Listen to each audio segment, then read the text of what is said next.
పిండి వంటకం చేస్తున్నానండి. వీటిని కొన్ని ఏరియాల్లో జంతికలు అంటారు, మురుకులు అంటారు. 3 గ్లాసులు బియ్యం పిండికి 1 గ్లాస్ శనగపిండి, 1 చెంచా వాము, సరిపడా ఉప్పు, 1 చెంచా కారం వేసుకుని 4 చెంచాలు నువ్వులు, 2 చెంచాలు బటర్ వేసుకుని బాగా కలుపుకుందాం.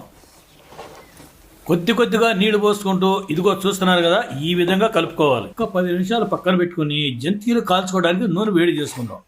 నూనె వేడెక్కగానే జంతికలు వేసేసుకుందాం. నూనె ముందుగా బాగా వేడి చేసుకుని తర్వాత మంట తగ్గించుకుని జంతికలు వేసుకోవాలి. ఇది మాత్రం గుర్తుంచుకోండి.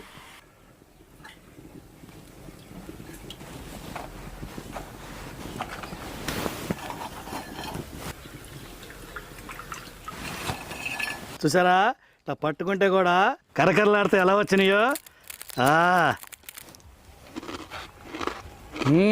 సూపర్ అండి. కరకరలాడటమే కాదండి, టేస్ట్ కూడా సూపర్ గా వచ్చింది. షేపులు అంటారా, మీ ఇష్టం, ఏ షేపులో అయినా వేసుకోవచ్చు.